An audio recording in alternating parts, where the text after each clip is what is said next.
Salut les bros! On se retrouve 3 jours plus tard. On va faire un petit résumé. Il s'est passé des choses quand même, un peu, hein? On était là, on était le 13, dimanche 13, ou même samedi 12. Enfin, dans le bordel, avec un peu d'optimisme de ma part. Bon, j'étais pas aussi optimiste que ce qui s'est passé, hein, les 123 000, un peu surpris quand même. Mais bon, voilà. Moi, je pensais à une latéralisation, blablabla, les alts qui explosent, blablabla, la dominance qui baisse, blablabla. Ça s'est passé à peu près comme ça, sauf que Bitcoin a explosé aussi. Voilà. Et je m'attendais pas à ce qu'il pète autant. Il y a eu un short squeeze de malade. Alors, il faut savoir que ici, sur cette montée, on va se mettre en 2 heures. Hein. Il faut savoir que quand on a pété, d'ailleurs je me demande si on n'était pas... Non, on était là-haut. Ah, ça avait déjà bien pété. Marrant. Je me rappelais pas qu'on était si haut. Bon, j'ai un souvenir un peu biaisé. Il faut savoir que le RSI ici était plus bas que le RSI là. Ce que ça signifie, c'est que c'est pas du spot, c'est pas des gens qui ont acheté, c'est que de la liquidation, c'est que du short squeeze. Ce qui est très bien. Mais quand il y a un short squeeze artificiel, enfin, non, le short squeeze est naturel. Quand il y a une montée du prix artificielle, parce que c'est que de la liquidation, il faut savoir qu'ensuite, ceux qui ont des positions en spot ou veulent se mettre en position vont prendre des profits. Donc, soit vont short beaucoup, soit donc retourner leur position et se dire c'est bon, ça a liquidé. Eux, ils savent exactement où le faire. Soit vendre du spot pour prendre des profits. C'est un peu ce qui s'est passé avec une distribution absolument terrifiante qui nous a fait perdre 6 000. Hein, on va pas banaliser les baisses de 6 000 juste parce qu'on a pris le double. Hein, en fait, on a pris 10 000. Ça reste quand même une grosse prise de profit. Est-ce que on va refaire une latéralisation d'acceptation? Hop, on repart à 134 par exemple. Ça, je peux pas vous le dire. Est-ce qu'il va y avoir une acceptation si haut après une telle liquidation, une telle divergence de RSI? J'y mettrai pas ma main au feu, ok? Donc là, je vais reprendre des scénarios que j'ai lus ou entendus, et qui m'ont plu, puisque je m'intéresse quand même à ce qui se dit. Les 115 200, donc ce lot ici, s'il est cassé avant la hausse, c'est très boule. Ce serait pour, par exemple, chercher même jusqu'à 112 un, une mitigation assez basse et repartir. Ce serait très sympathique. Si en revanche, là, on fait que monter et qu'on va à 122 par exemple, qu'on va chasser ces high, là, il y a des equal high à chercher, et qu'on va par exemple combler la FVG, ça pue. Ça pue parce qu'on sera toujours dans une divergence de RSI qui ne s'est pas exécutée. C'est-à-dire que là, si la divergence de RSI s'exécute, on repart de zéro. Et pourquoi pas chercher des liquidités plus bas et repartir de plus belle. Peut-être pas jusqu'à 98 000, on est d'accord. On reste boule, évidemment. Hein, on va pas se mentir. Ça, c'est boule. Hein. Voilà, un moment. Et alors, cette droite, je vais l'effacer après. Qu'est-ce que c'est? C'est la trendline des ATH. Et on l'a cassée. Imaginez un seul instant qu'on la break, qu'on clôture et qu'on parte. Mais là, c'est la parabole des enfers. Là, on peut aller à 200 000 en vrai. C'est un scénario à ne pas écarter. Mais pour l'instant, après le short squeeze qu'on a eu, il faut digérer. Il faut digérer, il ne faut pas être impatient. Donc sur Bitcoin, on peut s'attendre éventuellement à de la baisse. Donc là, on a réaccumulé. On va rechercher, parce que là, la baisse était un peu trop vénère, on va rechercher de la FVG. Il vaudrait mieux pas chercher tout de suite ces deux equal high qui nous emmèneraient de nouveau au-dessus de cette trendline infinie qui a plus de 10 ans. Parce que ça pourrait faire éventuellement un double top, double arnaque, merci, au revoir, fin de cycle. La fin de cycle, à un moment, elle va arriver. Donc on va en parler de temps en temps, ça ne veut pas dire qu'il y a la fin du cycle. Hein. Mais à un moment, il y aura une fin de cycle. Il faut pas penser que ça y est, c'est éternel, la vie est belle, tout va bien dans l'économie, dans la géopolitique, tout est génial. On a quand même Powell qui est en passe de se faire remplacer. Que Trump, il dit il faut enlever 3 points de taux d'intérêt, genre sextuple cut des taux. Bon, ce serait assez maladroit et c'est vraiment de l'amateurisme. Ce serait catastrophique. Alors sur le coup, on va manger sale, les altcoins, ils vont quadrupler, ok, donc là, il faudra bien vendre. Mais économiquement parlant, c'est une vision court-termiste qui est absolument flippante, quoi. Et vraiment aucun levier si jamais il y a une crise économique, que le chômage augmente et compagnie et compagnie. Et puis l'arnaque pour les gens qui épargnent et qui sont pas sur les marchés parce que bah, ta monnaie, c'est une monnaie de singe, quoi, elle vaut plus rien. En parlant de monnaie de singe, le dollar. Le dollar qui remonte et qui a fait une très belle extension. Ici, on avait une trendline sur le Dixie qui a été liquidée discrètement. Il faut quand même voir que sur le Forex et sur les monnaies, on ne fait pas des transferts de main forte, main faible très profonds. Quelques pips, ça suffit. Tout le monde est au taquet et c'est ordinateur contre ordinateur. Donc des liquidations qui induisent et qui peuvent faire « Ah, on va vendre encore du dollar parce qu'il va crack », il suffit de quelques pips et on arnaque les acteurs. Puisqu'il n'y a quasiment pas, il y a moins de 0,1% de retail sur le Forex. Donc de ce point de vue-là, les monnaies, les paires USD, euros et compagnie, c'est pas tradé par vous et moi normalement. Il y en a qui le font, moi j'en connais, bravo à eux, blablabla. Ici, on a des liquidités à aller chercher, donc les 99,5 et le retour au 100 n'est pas négligeable. Néanmoins, on a quand même une accumulation qui commence à se voir. Et ce high pourrait être cherché, et ce high pourrait être cherché, et celui-là aussi. Donc on peut très bien repartir vers les 105 sur les 2 prochains mois. Surtout que là, le contexte est un peu favorable au dollar. Bon, passons. Mais en tout cas, un dollar qui remonte, c'est aussi un élément à prendre en compte. Un short squeeze avec quasiment aucun achat et que de la liquidation, c'est quelque chose à prendre en compte. Powell qui se fait dégager, les mecs qui vont faire des dingueries, c'est des choses à prendre en compte. Pour l'instant, les traders, dans leur ensemble Wall Street, ils s'en battent les couilles. Ils font ce qu'on appelle le taco trading. Trump is always chicken out. Il se dégonfle toujours. Et pareil pour les traits de douane. Le trait des frais de douane, c'est le trait blanc. Ça aussi, c'est pas à négliger. C'est la porte d'à côté. Qu'est-ce qui va se passer? On voit que déjà, il parle de 30% à l'Union européenne. Ce n'est pas à négliger. Ça peut faire très mal à l'économie. On a quand même eu un crack vénère, un truc disruptif sur les marchés tradis au moment de l'annonce des frais de douane. On a eu ça sur, on va mettre 30%, 10% à la terre entière et des 80% à la Thaïlande, etc. Des 30% à l'Union européenne, machin. On arrive ici, on nous dit, 30% à l'Union européenne, le Laos, on lui remet 50% dans la gueule et on va faire une enquête sur le Brésil. Bon, pourquoi on resterait là-haut alors que ça, c'était soi-disant terrifiant? Eh ben ça l'est, terrifiant. Mais tout le monde s'en fout. On est dans une sorte d'euphorie. Moi, je vois une distribution là. Voilà. Donc les setups se mettent en place au cas où. Ça peut fake, hein, ça peut fake. Et le S&P, qui est le plus beau des paniers, et le meilleur des actifs en investissement, il peut très bien faire ça. On s'en fout. Mais moi, je tiens compte de plein de choses qui m'emmerdent. On a 40 000 bitcoins sur les 80 000 des vieux portefeuilles qui se sont réveillés, qui ont été placés sur les exchanges. Je vous invite à voir la dernière vidéo de Asher sur le sujet, sur les 80 000, c'est hyper intéressant.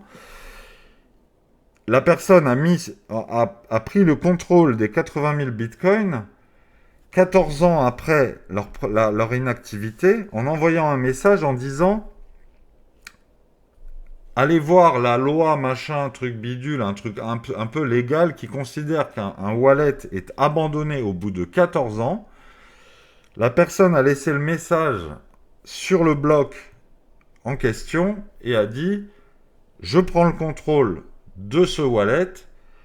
Vous avez, comme la loi le stipule, 3 mois pour vous manifester, sinon c'est à moi. » Voilà.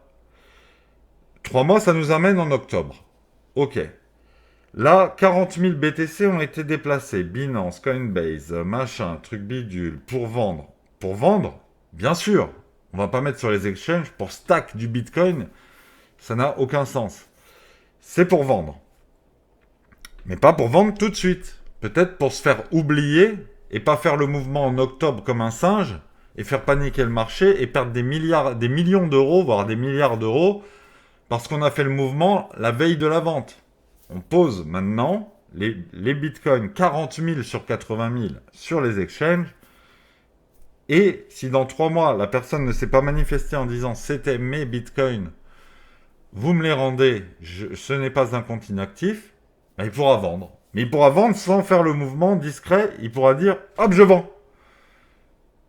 Et c'est sur les exchanges. Donc en octobre, on sera très attentif à avoir des bougies rouges historiques qui nous permettront à nous d'acheter.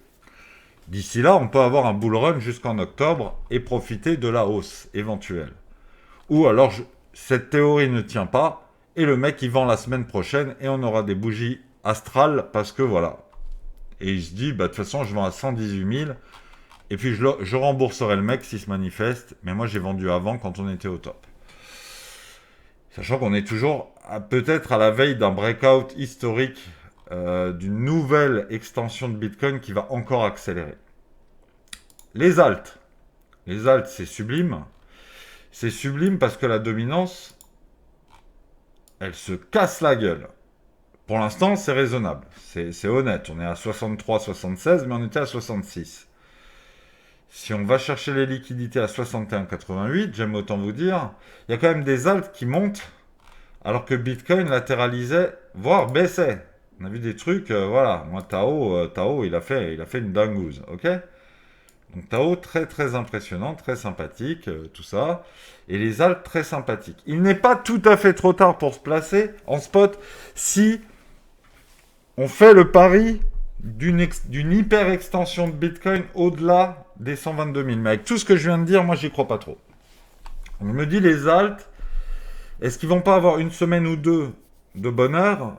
Moi, les alt seasons qui durent plusieurs mois, comme certains en parlent, c'est arrivé une fois. Donc, on va se détendre sur les alt seasons qui durent plusieurs mois. Les alt seasons, ça dure 3 semaines.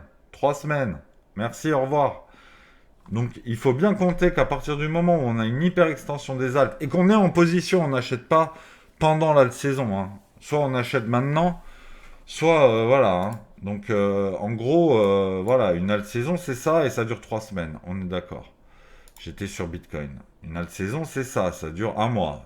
Un mois. Voilà, ça dure pas plusieurs mois. C'est très très court. Là, ça a duré un peu plus. Ouais. Là, j'avoue, ça a duré ouais, là, ça a duré un mois et demi.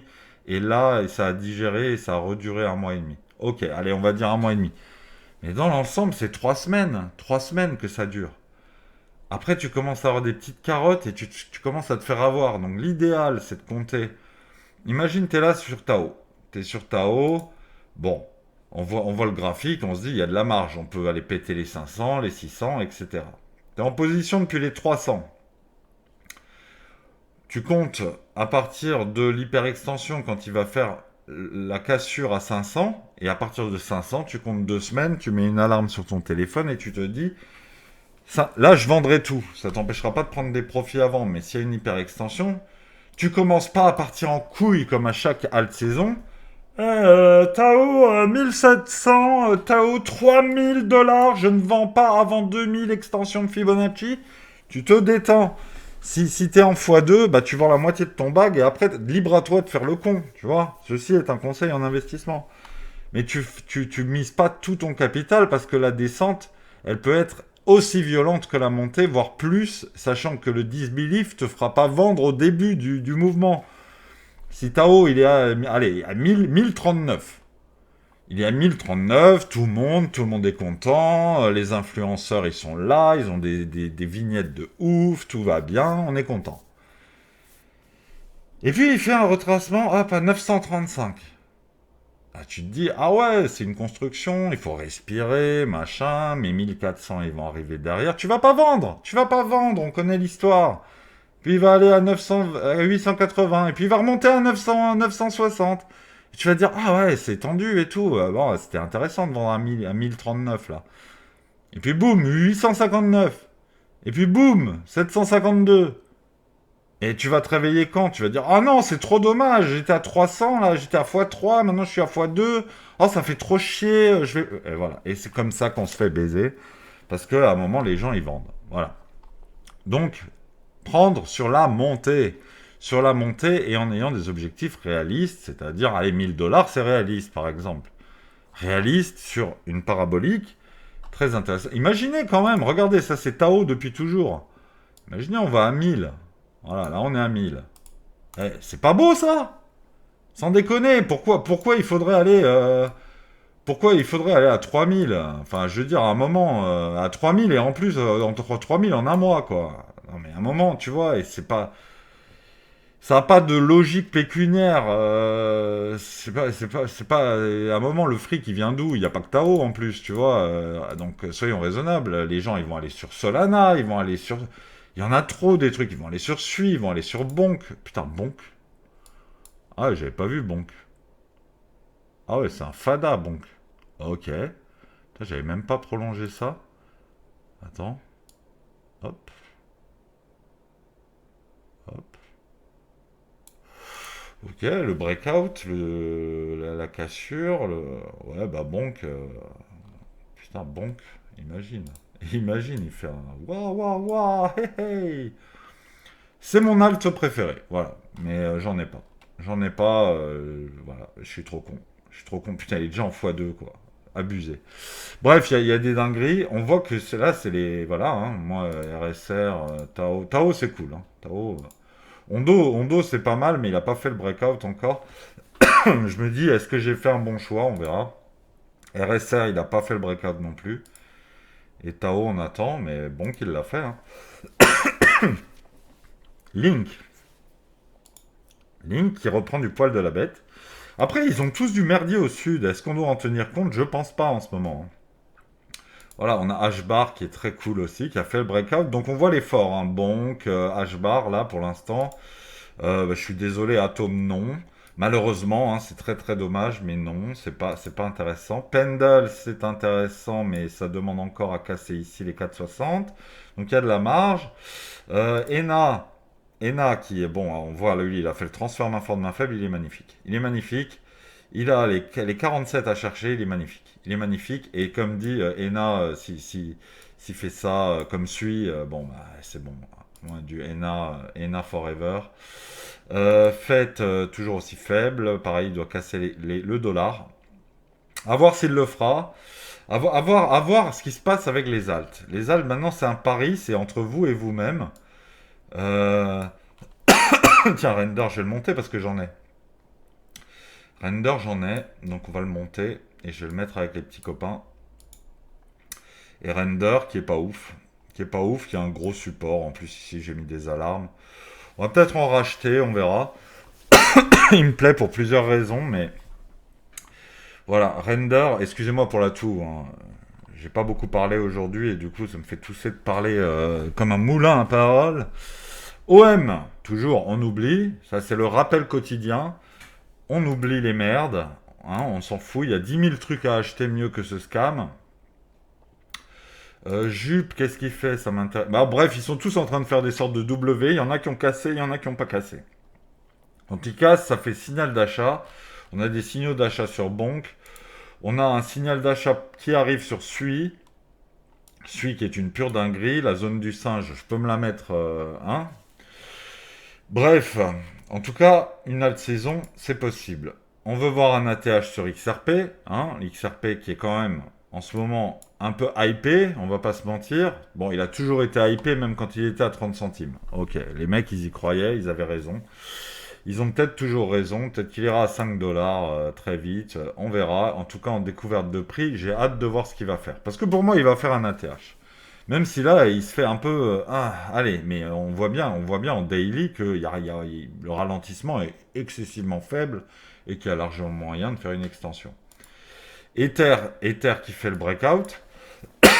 Alors lui, il fait comme Bonk, comme Sui, comme Bonk en tout cas. Le truc, c'est que maintenant, il est dans la zone où il peut avoir fait le taf et se retourner.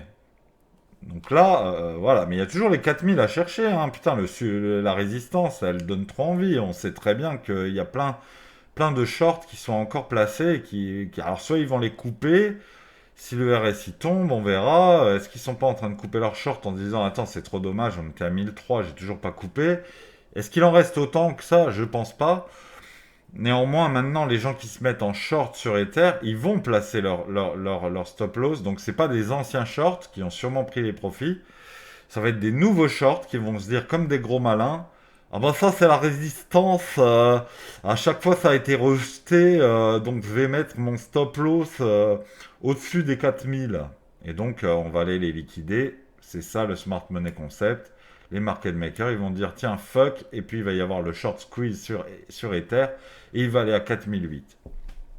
Mais on est quand même dans une zone où maintenant, tout le boulot a été fait. On en parle depuis des semaines. Le boulot sur Ether, c'était d'aller chercher ça, quoi. Il a fait une première, hop, on égalise, on met... Voilà, oh, je vais mettre mon stop loss au-dessus des 2900, il va redescendre et mon short va être... Voilà, et on est allé chercher tout ça. Et là, on fait un short squeeze.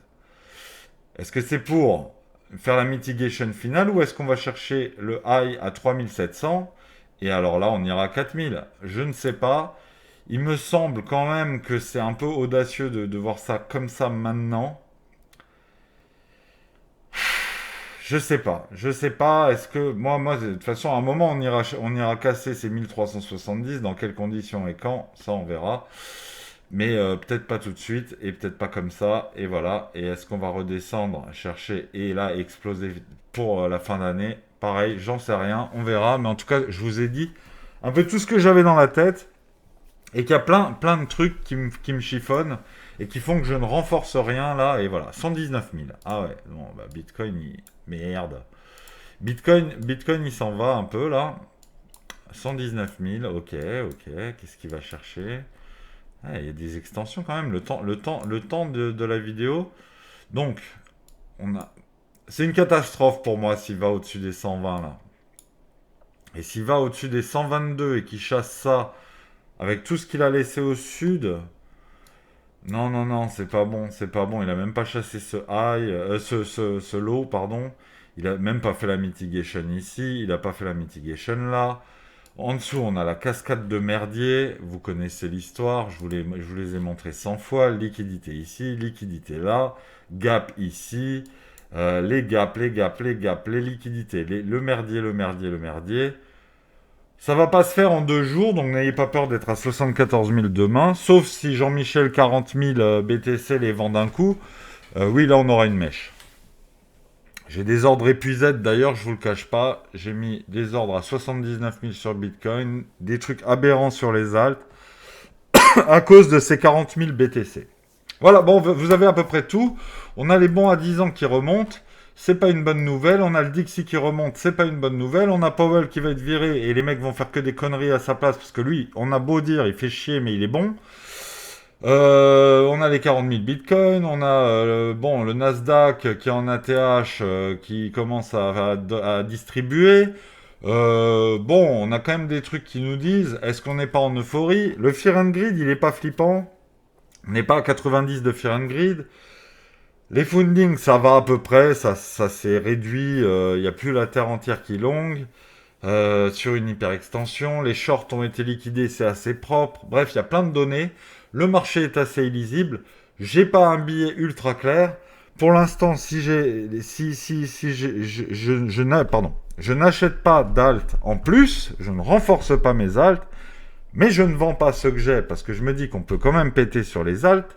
Il y a une décorrélation qui est en train de se faire. Le Bitcoin, je trouve qu'il sort le poney crevé à court terme. Les alts, je trouve que tout va bien pour l'instant. Et la DOM donne raison puisque la DOM, elle continue de baisser. Donc, voilà. J'ai des alts, je les garde. Je ne renforce pas parce qu'on est quand même dans un truc un peu bâtard. Bitcoin, je garde parce que c'est Bitcoin et que je l'ai acheté à 99 000. Donc, j'ai pas de raison de paniquer non plus s'il y a un retracement. Il ira pas jusqu'à 99 000, j'ose l'espérer. Mais je n'en achète pas évidemment à 119 000. Faut pas déconner. Je vais pas l'acheter alors que c'était sur des liquidations et que personne n'achète à ce prix et que tout le monde vend. Bon, voilà. Et puis de toute façon, voilà, il fallait acheter avant. Et du grand bien m'a fait d'ailleurs d'en acheter à 99 000.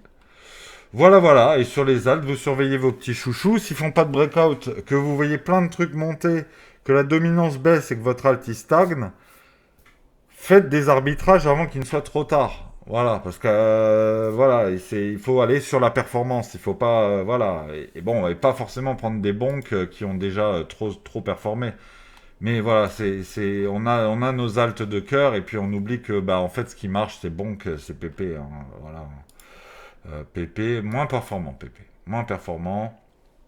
Le WIF qui repasse le dollar allègrement, donc quand il était à 60 centimes et quand il était à 30 centimes, c'était la vie. Faut jamais avoir peur, je pense encore, d'acheter des mèmes. Mais bon, est-ce que vous pensez que on va aller chercher les 4,80$ sur WIF? C'est votre pari, faites ce que vous voulez. Sur Swissborg, bon, il y a pas grand-chose à faire. Voilà, des choses. Je pourrais parler de plein d'altes. Il fait trop chaud et j'ai pas le temps et j'ai ma copine qui est en convalescence. Donc je peux pas vraiment faire de live. C'est vrai que j'en ai parlé, mais j'ai envie d'en faire un et je vous dirai, croyez bien, laissez la police faire son travail et croyez bien que quand nous aurons plus d'informations, vous serez les premiers informés. Hein, d'accord? Allez, aujourd'hui sur ma chaîne secondaire, il y a une nouvelle vidéo qui sort. C'est le dernier opening avec un setup de bâtard, complètement nul. J'ai acheté une perche, j'ai un moyen de filmer maintenant qui va être archi propre. Toutes les prochaines vidéos sur ma chaîne secondaire seront beaucoup plus jolies. Voilà, et je vous souhaite une très bonne journée et je vous dis à demain. Salut les bros!